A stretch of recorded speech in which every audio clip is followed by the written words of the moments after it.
انتہائی عشق ناول بہت ہی رومانٹک اور ایموشنل ناول ہے۔ ناظرین اپنے کمنٹس اور لائک کا اظہار ضرور کیجیے تاکہ ہماری حوصلہ افزائی ہو سکے۔ جی تو چلتے ہیں پارٹ نمبر 7 کی طرف۔ ناظرین بوا کے ساتھ کھانا بنانے میں ان کی مدد کر رہی تھی جب نوری بھاگتی ہوئی کچن میں آئی۔ کیا ہو گیا؟ نازلی حیرت سے اسے دیکھا۔ وہ بڑی باجی بیگم صاحبہ رو رہی ہیں، اس نے پھولی سانسوں کے بیچ بتایا۔ کیوں، کیا ہوا؟ نازلی نے پریشانی سے پوچھا۔ وہ فون پر اپنے بھائی سے بات کر کے رو رہی تھی، شاید وہ زیادہ بیمار ہیں، نوری نے آگے ہو کر آہستہ آواز میں کہا۔ بڑی ماما کے کوئی بھائی بھی ہیں؟ نازلی نے خود کلامی کی۔ آج سے پہلے اس نے بڑی ماما کی فیملی میں سے کسی کا نام نہیں سنا تھا، نہ آج تک ان میں سے کوئی حسن ولا آیا تھا۔ آؤ دیکھیں۔ نازلی نوری کو لے کر ڈرائنگ روم میں آئی۔ امطر افندی پریشان سی کھڑی تھی۔ نازلی آگے بڑھی۔ کوئی پریشانی ہے بڑی ماما؟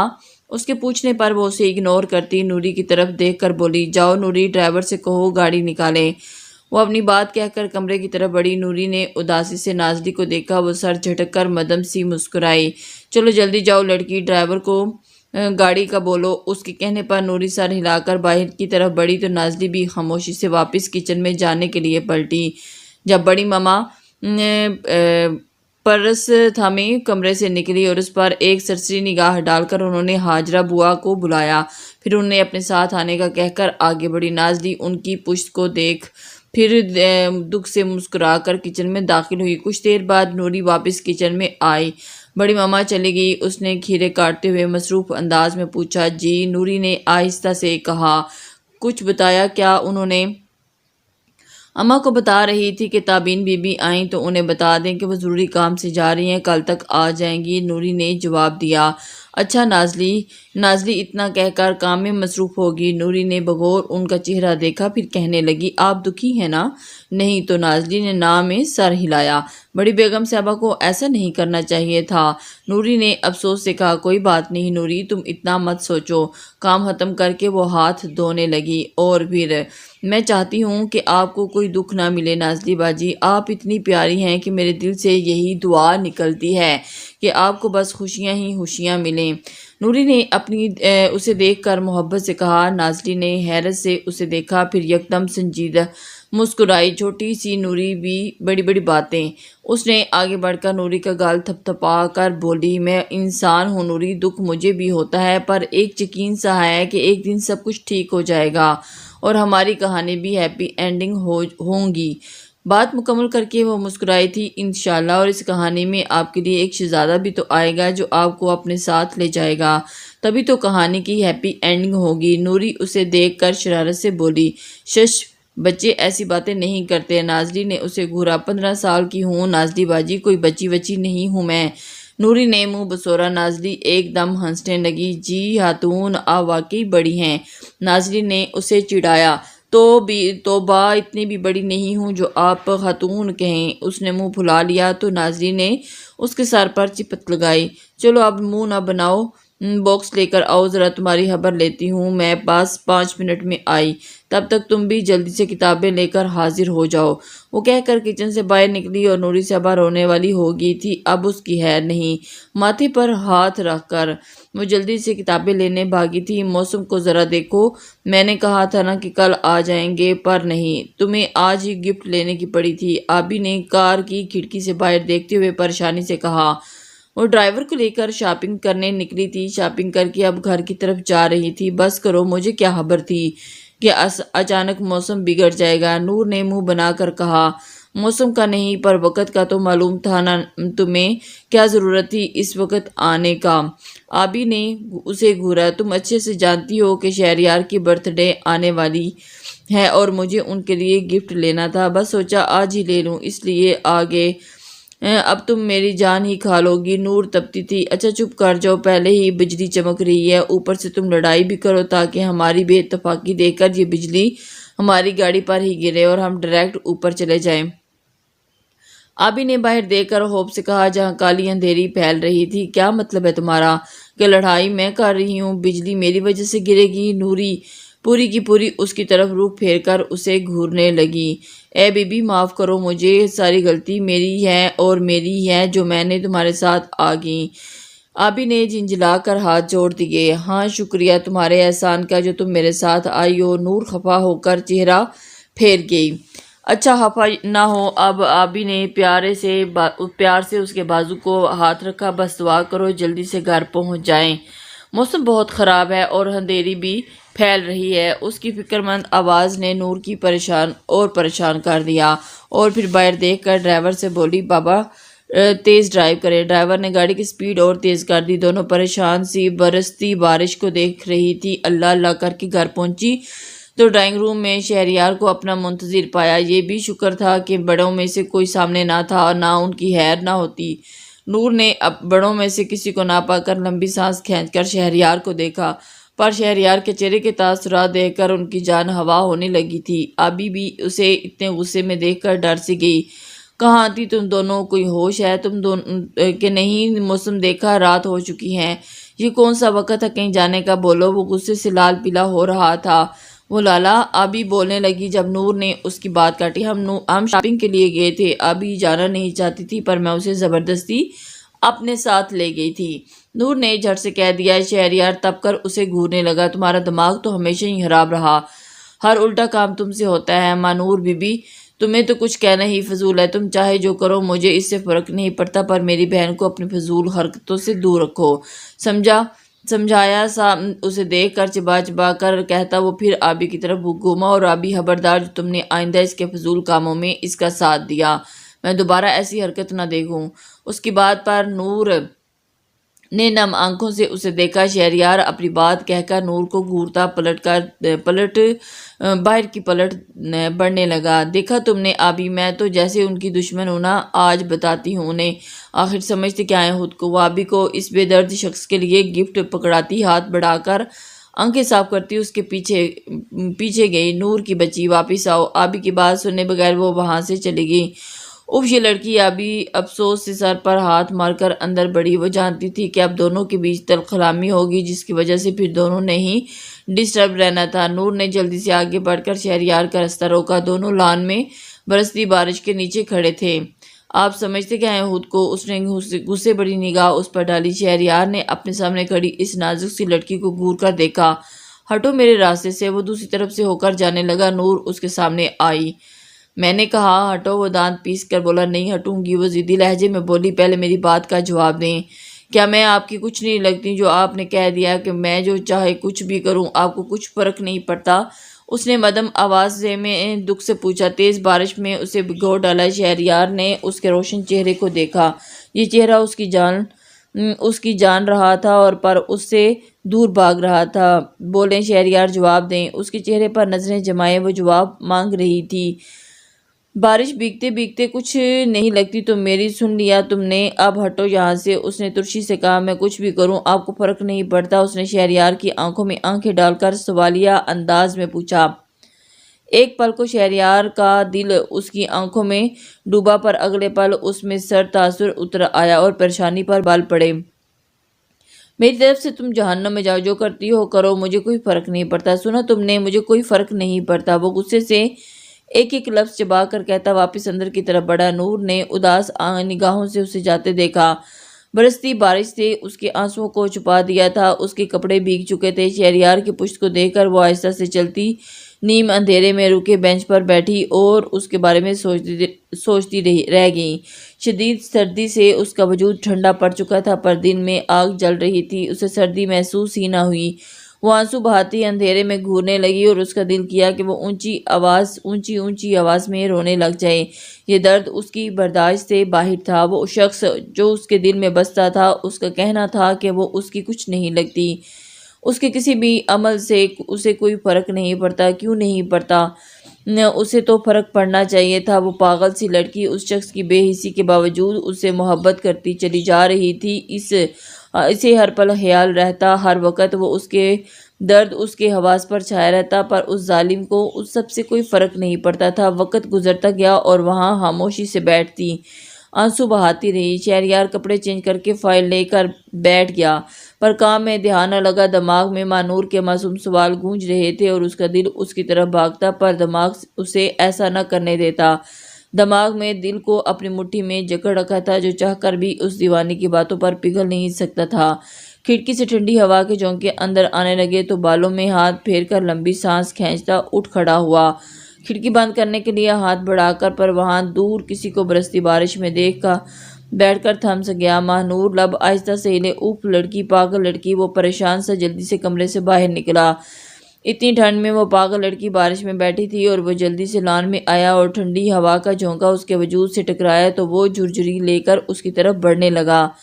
سردی اتنی تھی کہ ہڈیوں میں اتر رہی تھی۔ اس نے اس پاگل لڑکی کو دیکھا، وہ ہر احساس سے بے خبر بیٹھی تھی۔ اس کے سامنے جا کر کھڑا ہوا ماہنور، اس کی بھاری آواز پر نور نے آہستہ سے سر اٹھا کر اسے دیکھا اور اس کی آنکھیں گلابی ہو رہی تھیں، لب خاموش تھے۔ اٹھو ماہنور، اندر چلو، شہریار نے سنجیدگی سے کہا۔ ماہنور بنا کچھ کہے سر جھکا گئی۔ شہریار نے اس کے جھکے سر کو دیکھا۔ تمہیں میری آواز آ رہی ہے؟ میں نے کہا اٹھ کر اندر چلو، تیز بارش ہے، بیمار پڑ جاؤ گی، وہ جھنجھلا کر بولا۔ نور بیری بنی بیٹھی رہی۔ شہریار نے اس کے چہرے کو دیکھا، سردی سے اس کا چہرہ سفید پڑ رہا تھا، لب نیلے ہو رہے تھے۔ اسے دیکھ کر شہریار کے دل میں کہیں درد سا جاگا۔ ضدی مت بنو ماں اور چلو میرے ساتھ۔ اس کے ماں کہنے پر بھی ماہنور نے جھٹ کر سر اٹھا کر نم آنکھوں سے اسے دیکھا اور ایک عرصے کے بعد اس نے اسے ماں کہہ کر پکارا تھا۔ گھر میں سب اسے نور کہہ کر بلاتے تھے پر صرف شہریار اسے ماں کہتا تھا۔ اٹھ بھی جاؤ نور، تمہاری وجہ سے میں پھر سے بھیگ گیا ہوں۔ نور یوں اپنی طرف دیکھ کر شہریار غصے سے بولا۔ تو آپ کو کس نے کہا آپ یہاں کھڑے رہیں؟ چلے جائیں یہاں سے، میں نے آپ کو تھوڑی روکا ہے۔ وہ تب کر بولی۔ تم سنجیدگی سے پوچھا۔ نہیں، نور نے جھٹ سے دو ٹوک جواب دیا۔ شہریار نے خاموشی سے اسے دیکھا اور اگلے پل اس کا ٹھنڈا ہاتھ تھام کر اسے جھٹکے سے کھڑا کیا۔ تم ایک پاگل لڑکی ہو، تمہیں شرافت کی زبان سمجھ میں نہیں آتی، وہ چبا کر بولتا۔ اسے دیکھ کر آگے بڑھنے لگا۔ چھوڑے مجھے نہیں جانا، وہ غصے سے کہتی دوسرے ہاتھ مضبوطی سے کھینچ گئی۔ میں جو بھی کروں آپ کو فرق نہیں پڑنا چاہیے، سمجھے آپ؟ اس نے نم آواز میں کہا۔ مجھے غصہ نہ دلاؤ ماہنور، شہریار نے دانت پیسے۔ چھوڑو اسے، اس نے بینچ کو تھامے اس کے ہاتھ کی طرف اشارہ کیا۔ نہیں، نور ضدی لہجے میں بولی، مجھے اکیلا چھوڑ دیں، جائیں یہاں سے آپ۔ وہ اس کی آنکھوں میں دیکھ کر چبا کر بولی۔ اس کی بات پر شہریار نے دانت کھچکھچائے اور پھر دوسرے ہاتھ سے بینچ کو تھاما اور اس کے ہاتھ کو جھٹکے سے اپنی گرفت میں لیا۔ ماہنور کے دونوں ہاتھ ٹھنڈے اب اس کے گرم ہاتھوں کی گرفت میں تھے۔ تم ایک بے وقوف ضدی لڑکی ہو، وہ اسے گھور کر بولا، اور آپ بے رحم پتھر دل ظالم انسان، نور نے نم آواز میں کہا اور آنکھوں سے ڈھیر سا پانی جمع ہو گیا تھا۔ کچھ پل دونوں ہی ایسے کھڑے رہے، ایک آنسو بہا رہی تھی تو دوسرا اس کے آنسوؤں کو دیکھ کر اپنے جلتے دل کو قابو کر رہا تھا۔ مجھے تمہاری فضول باتیں نہیں سننی، سین کریٹ نہ کرو اور خاموشی سے اندر جا کر چینج کرو۔ دماغ دل پر حاوی ہوا تو اس نے اگلے پل ماہنور کے ہاتھ چھوڑ دیے۔ ماہنور نے سر جھکا کر اپنے ہاتھوں کو دیکھا جہاں اس کا شخص اس کا لمس محسوس ہو رہا تھا، پھر آہستہ سے سر اٹھا کر اس شخص کو دیکھنے لگی۔ وہ کیوں اتنا ظالم بن گیا تھا؟ کیوں اس کا نازک دل پل پل توڑتا تھا؟ اس شخص کے ساتھ اس کی تقدیر جڑی تھی، پر وہ تھا جو کوئی اسے پرواہ ہی نہیں تھی۔ میری شکل کیا دیکھ رہی ہو؟ جاؤ اندر جا کر، اس سے پہلے کہ کوئی آ جائے، اور آئندہ کوئی ڈرامہ مت کرنا، وہ روکھے لہجے میں بولی۔ اور اس کی بات پر ماہنور نے آنکھوں سے آنسو گرے۔ وہ پل پل اس کی محبت میں مر رہی تھی، پر اس شخص کی نظر میں اس کی محبت صرف ڈرامہ تھی۔ I hate you Shahryar, I hate you. اس کے لب آہستہ سے ہلے تھے، لبوں سے بات دل پر نکلی، دل تک نہ پہنچی تھی۔ یہ پاگل دل تو کبھی اس کے خلاف کوئی چھوٹی سی بات نہیں سوچ سکتا تھا، پھر نفرت تو بہت دور کی بات تھی۔ اس کی بات پر شہریار نے پرسکون انداز میں اس کے سفید چہرے کو دیکھا۔ آئی ڈونٹ کیئر، سنجیدگی سے کہتا۔ وہ اس کی گلابی آنکھوں میں دیکھنے لگا۔ ماہنور کی آنکھوں میں سے موتی گرنے لگے۔ کپ کپاتے وجود کے ساتھ وہ نظریں پھیر کر خاموشی سے وہاں سے اندر کی طرف بڑھنے لگی۔ شہریار نے اس کی پشت کو دیکھا اور پھر خاموشی سے اسی بینچ پر بیٹھ گیا جہاں کچھ دیر پہلے بیٹھی وہ بے حسی بنا دیکھے وہاں بیٹھا، بالکل جیسے ہی کچھ لمحے پہلے وہاں وہ پاگل لڑکی اس موسم میں بے خبر اپنے جلتے دل کو لیے وہاں سے برستی بارش بیٹھی تھی۔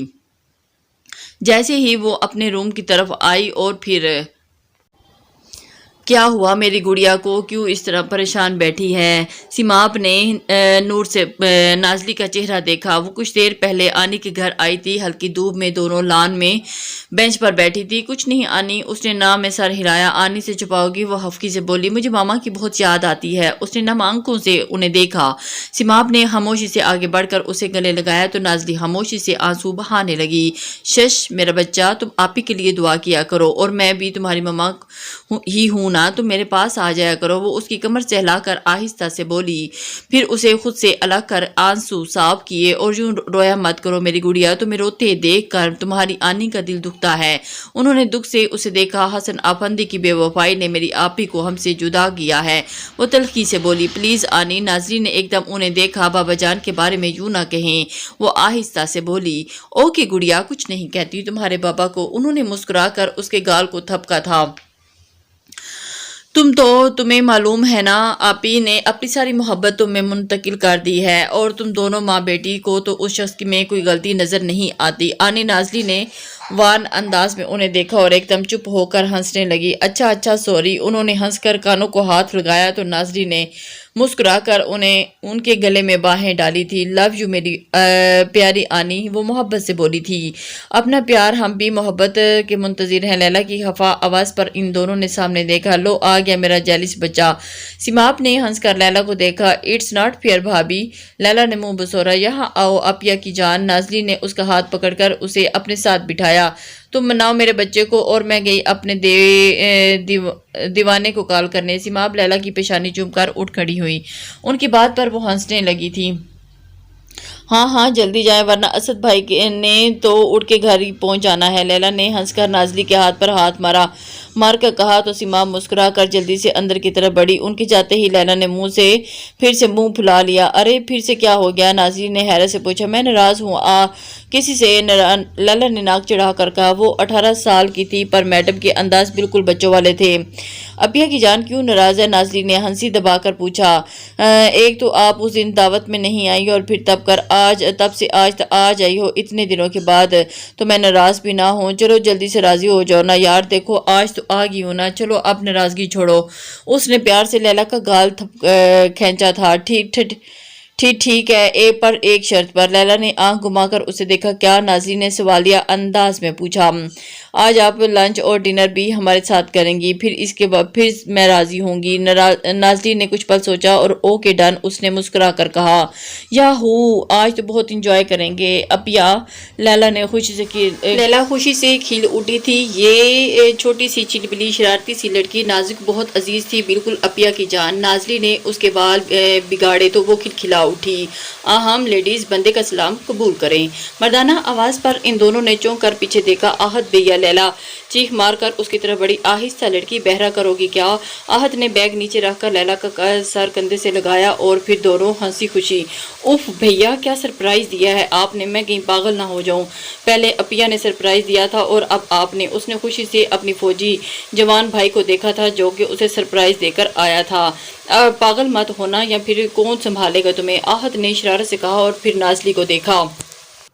وہ دیکھو گڑیا، تمہاری اپیا تو سو رہی ہیں، ذرا جگانا انہیں۔ اس کی بات پر نازلی مسکرا کر اٹھ کھڑی ہوئی۔ اور پھر اب ہر کوئی آپ کی طرح سوتا نہیں رہتا آہت بھائی۔ نازلی نے مسکرا کر اسے دیکھا تو آہت کا منہ بن گیا، جبکہ لیلا زور سے ہنسی۔ خاموش لڑکی، تم ایک فوجی کو سونے کا طعنہ نہیں دے سکتی، اور تم چڑیل، ہنسی بند کرو اپنی۔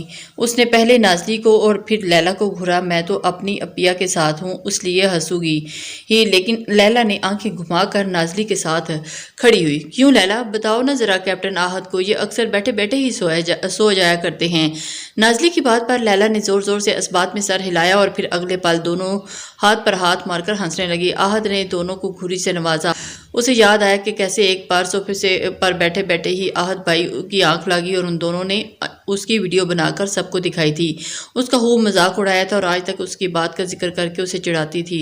بھائی پر ہنس رہی ہو، تھوڑی تو شرم کرو، اس نے تب کر کہتے ہوئے اپنا بیگ اٹھایا۔ اتنا خیال نہیں کہ بھائی تھکا ہوا آیا ہے اور اس سے کچھ کھانے پینے کا پوچھ لوں، الٹا دونوں ہنس رہی ہیں، ظالم لڑکی۔ وہ بڑبڑا کر مصنوعی غصہ کرتے جانے لگا اور دونوں نے اس کی منت کر کے اسے روکیں گی۔ شکر ہے بھائی صاحب ناراض ہو کر ہماری جان تو چھوڑیں گے، آؤ لیلا اب آرام سے گپے لگاتے ہیں، نازلی نے جان بوجھ کر اونچی آواز میں کہا، جبکہ لیلا اپنی ہنسی دبانے لگی۔ نازلی کی بات پر جانے کا ناٹک کرتے آہد کو بریک لگی اور پھر ان کی طرف گھوما۔ آفرین ہے بھائی، پر میں اتنی آسانی سے تم لوگوں کی جان چھوڑنے والا نہیں ہوں، چلو جلدی آؤ، دونوں کو اچھا سا کھانا کھانے دو، مجھے اور بھوک لگی ہے، ہری اپ ورنہ بھابھی سے شکایت کرتا ہوں۔ وہ تب کر دھمکی دیتا اندر کی طرف بڑھا تو دونوں بھی مسکراہٹ دبا کر سرگوشی کرتی اس کے پیچھے گئی تھی۔ اسد، آہد اور لیلا تینوں بہن بھائی تھے اور اسد تو بزنس میں سنبھال رہا تھا جبکہ آہد آرمی میں تھا۔ اس کی پوسٹنگ دوسرے شہر میں ہوئی تھی۔